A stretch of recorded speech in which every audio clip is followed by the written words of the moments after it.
जैसे चंद्रशेखर रावण है, वो दलितों का अपने आप को मसीहा समझते हैं, दलितों के लिए हमेशा खड़े रहते हैं लड़ने के लिए। उसके बाद अखिलेश यादव जी हैं, जो यादवों के लिए, मुस्लिम्स के लिए हमेशा लड़ने के लिए खड़े रहते हैं। तो आज उनका दर्द क्या बांग्लादेशी हिंदुओं के साथ नहीं, वहाँ पर दलित या फिर यादव या फिर पंडित ब्राह्मण ये देख करके नहीं मारा जा रहा। हमने इंडिया का सुप्रीम कोर्ट जो है 80 आरक्षण में वर्गीकृत कर दिया है। अब इस पे अभी ये राहुल जी हैं और अखिलेश जी अभी चुनाव से पहले इन्होंने संविधान लेके चल रहे थे। अभी जब सुप्रीम कोर्ट का फैसला आया तो ये दोनों लोग कुछ नहीं बोल रहे हैं। फिलिस्तीन पे जब मुसलमानों के साथ होता है तो यहाँ के सारे नेता निकल करके आ जाते हैं। बोलते हैं वैसे ही बोलते हैं, मुसलमान लोग बोलेंगे। अगर बांग्लादेश हमारा पड़ोसी मुल्क है और अगर कोई हमारा बड़ा नेता उसके खिलाफ बयान देता है तो रिलेशंस डेफिनेटली खराब होंगे। कम से कम एक दुख भरा संदेश तो दिया जा सकता है कि जो वहाँ पे लोग मारे जा रहे हैं या जिनके साथ बुरा व्यवहार हुआ है उनके साथ हमारी सद्भावना जुड़ी हुई है, ये तो कहा जा सकता है। जैसे अपने इंडिया में है कि अगर कहीं पे भी, जैसे आप फलस्तीन ले लीजिए, अगर वहाँ पर मुस्लिम के साथ कुछ भी हुआ है तो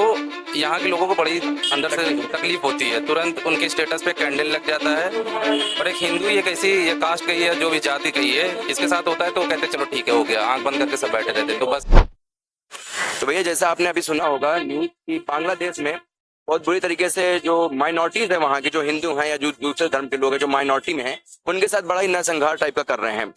प्रतिदिन कई वीडियोस आ रही बाहर, तो उस पर अब क्या कहना है कि इस तरीके से चीजें होनी चाहिए, नहीं होनी चाहिए, किस तरीके से रोक लग सकता है? देखिए, इसमें सारी गलती जो है वो सरकार की, ठीक है, बांग्लादेश की सरकार। जी। बांग्लादेश की सरकार अगर चाहे तो देखिए कोई भी चीज है, सब कुछ अब जनता के हाथ में कुछ नहीं, जनता के हाथ में कुछ नहीं। जनता बेचारी कुछ भी हो, देखिए जनता क्या कर सकती है, बहुत ज्यादा धरना कर सकती है, इससे ज्यादा और कुछ नहीं कर सकती। जनता के हाथ में कुछ नहीं है। जनता कुछ करती भी है उसपे भी सरकार ऑब्जेक्शन करती है ना। तो इसमें अगर देखा जाए तो सारी गलती जितनी भी है वो सरकार की है, इसमें जनता कुछ नहीं कर सकती। क्या नाम है सर आपका? मेरा नाम नवदीप तिवारी। तिवारी जी, जैसा कि आप ये देख रहे हैं कि जो बहुत सारे नेता हैं भारत के, जो अलग अलग जातियों के ठेकेदार बनते हैं। यहाँ पे ठेकेदार वर्ड मैं इसलिए यूज कर रहा हूँ, जैसे कुछ नेताओं का मैं नाम लेना चाहूंगा। जैसे चंद्रशेखर रावण है, वो दलितों का अपने आप को मसीहा समझते हैं, दलितों के लिए हमेशा खड़े रहते हैं लड़ने के लिए। उसके बाद अखिलेश यादव जी हैं, जो यादवों के लिए, मुस्लिम्स के लिए हमेशा लड़ने के लिए खड़े रहते हैं। तो आज उनका दर्द क्या बांग्लादेशी हिंदुओं के साथ नहीं, क्योंकि वहाँ पर दलित या फिर यादव या फिर पंडित ब्राह्मण ये देख करके नहीं मारा जा रहा। वहां पर केवल ये देखा जा रहा है ये हिंदू है, उसको पूरी तरीके से प्रताड़ित किया जा रहा है। तो आज उनके तरफ से किसी प्रकार का शोक का ट्वीट नहीं आ रहा है, तो इस पे आप क्या कहना चाहेंगे? देखिए सर, ये जो भी आप नेताओं का नाम ले रहे हैं, मैं उनका नाम तो नहीं लूंगा, लेकिन मैं इतना बता सकता हूँ ये सब बस अपने सत्ता के लिए, जात धर्म एजुकेशन वगैरह का जो लफड़ा होता है, सब जात धर्म का जो भी होता है, ये सब अपने सत्ता पाने के लिए करते हैं। कोई किसी अलग देश के लिए ये सब वहां पे जाके कुछ नहीं करना चाहेंगे, क्योंकि उनका जो गठन है वो इंडिया में है, ठीक है, अपने उत्तर प्रदेश में है, इंडिया में है। तो जो भी करना चाहेंगे वो इंडिया में ही करें। वोट के लिए कर रहे हैं, उनको इससे मतलब नहीं हिंदू है कौन और कौन यादव है क्या, उनसे ये मतलब है कि कौन हमारा वोटर है। जी जी जी। वहाँ का देश का लोग हमारा वोटर नहीं है, तो उनके लिए कोई आवाज नहीं। कोई नहीं कर सकते मेरे हैं। कहने का मतलब ये है, कोई भी नेता है, जो भी नेता है, सब अपने फायदे के लिए हैं, सब कुर्सी पाने के लिए, अपना हर चीज बचाने के लिए करते हैं, बाकी कुछ नहीं है। अभी फिलिस्तीन पर इजराइल ने अटैक किया तो सबको बड़ा दुख हुआ, क्योंकि वहाँ पे एक खास तरह के धर्म के लोग हैं। हाँ, लेकिन यहाँ पे जहाँ पर हिंदुओं को प्रताड़ित करने की बात आ गई, वहाँ पे किसी को दुख नहीं हो रहा। यहाँ पे देखिए, अभी सुप्रीम कोर्ट अपने इंडिया का सुप्रीम कोर्ट जो है 80 आरक्षण में वर्गीकृत कर दिया है। अब इस पे अभी ये राहुल जी हैं और अखिलेश जी अभी चुनाव से पहले इन्होंने संविधान लेके चल रहे थे। अभी जब सुप्रीम कोर्ट का फैसला आया तो ये दोनों लोग कुछ नहीं बोल रहे हैं। तो इससे ये समझ में आता है कि सिर्फ और सिर्फ सत्ता के लालच में SC/ST का वोट लेकर के, माइनॉरिटी का वोट लेकर के कुर्सी पर बैठना चाहते हैं, बाकी किसी का कुछ फायदा नहीं होता। बात ये है बस। चलिए ठीक है। और नेता की बात रही तो भैया, जो भी नेता है आज पार्टनर से घूम रहा है, हाँ, सब पैसे का खेल है। बाकी युवाओं का रोजगार और ये सब की चर्चा होनी चाहिए। विदेश में तो ये लोग फोकट का पड़े हैं, वहां से कुछ होने वाला है नहीं फिलहाल। बाकी यहाँ पे रह करके अपनी राजनीति सेक रहे हैं, बस आपको बता रहे हैं। फिलिस्तीन पे जब मुसलमानों के साथ होता है तो यहाँ के सारे नेता निकल करके आ जाते हैं।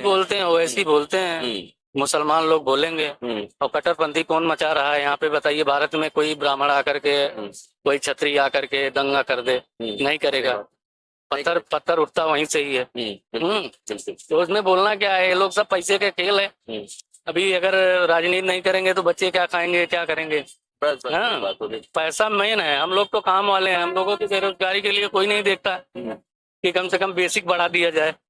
10,000 12,000 बेसिक सैलरी है न्यूनतम, है कि नहीं? और उसके लिए अभी किसी का बढ़ा दे 22,000 कर दे, 50,000, परिवार तो अच्छा चलाएगा? चला ले कम से कम। आप जो इसका नहीं बेसिक है वो तो कम से कम पूरी कर अरे दें। महंगाई बेरोजगारी पे सब बोलते हैं, करके तो देखो बेरोजगारी कम कहाँ होगी, रोजगार कहाँ से आएगा? ये सब तो कर रहे हैं, मोदी जी कर रहे हैं भाई, वो तो अच्छा कर रहे हैं जी।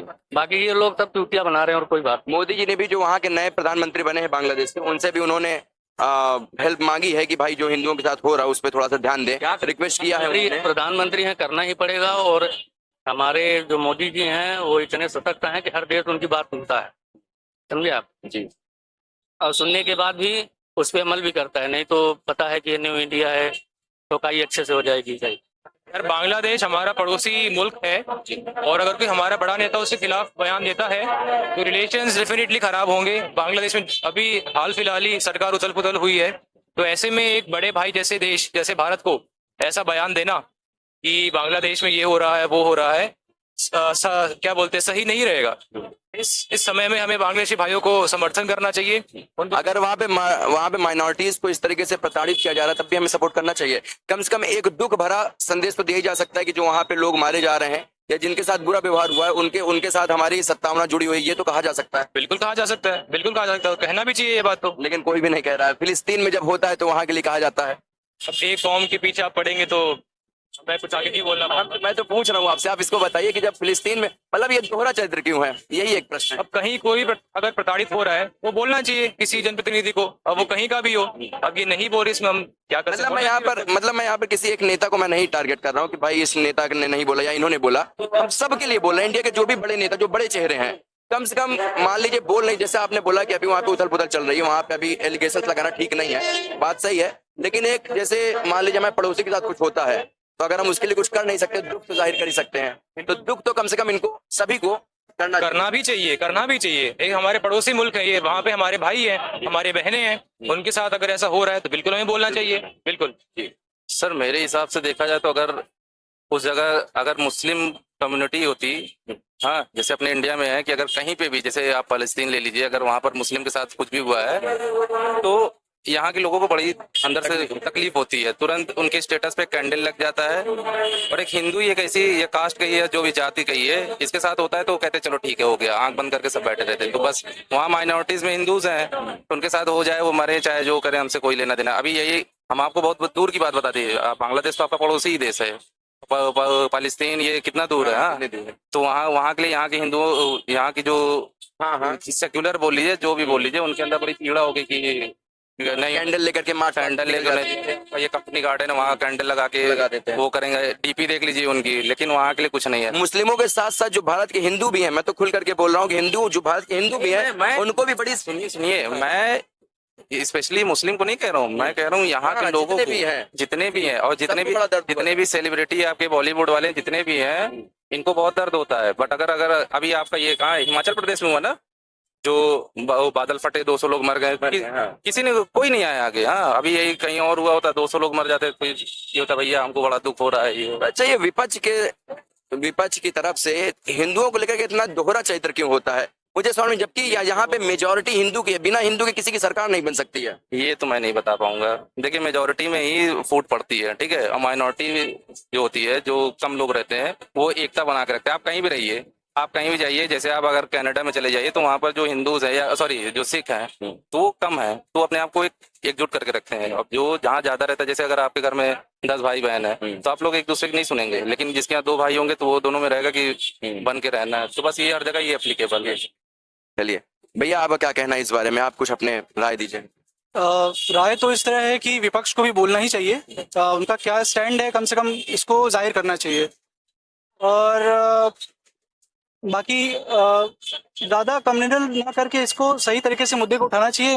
हमारा मेन फोकस ये होना चाहिए कि वहाँ की माइनॉरिटी है, जिसे मोदी सरकार ने बाकी माइनॉरिटीज़ के लिए भी किया है, जो अदर पाकिस्तान और आपका अफगानिस्तान यहाँ से ले रही हैं, सारे माइनॉरिटीज़ को अपने बुला रही हैं, तो उनके सिक्योरिटीज़ के लिए भी मुद्दे को उठाना चाहिए, पक्ष को भी और विपक्ष को भी, किसी इंटरनेशनल लेवल पे और जहाँ जिस फोरम पे भी हो सके मुद्दा ये है कि जितनी जल्दी उनको सिक्योरिटी प्रोवाइड किया सके वो सबसे बड़ा पहल होना चाहिए, चाहे पक्ष और विपक्ष दोनों का होना चाहिए, और दोनों को एकजुटता दिखा करके इस समय उनके सिक्योरिटी की बात करनी चाहिए। तो ऐसा मेरा मानना है। चलिए ठीक है, जैसे कि अभी हम लोगों ने देखा ग्राउंड लेवल पर पब्लिक का, आम जनता जो है, जो खाने कमाने वाली जनता है, उसको क्या किस तरीके से ये पूरे कांड को देख रही है, हम लोगों ने इस तरह देखा। मेरा नाम कृष्णा शर्मा है और आप देख रहे हैं प्रयागराज टॉक।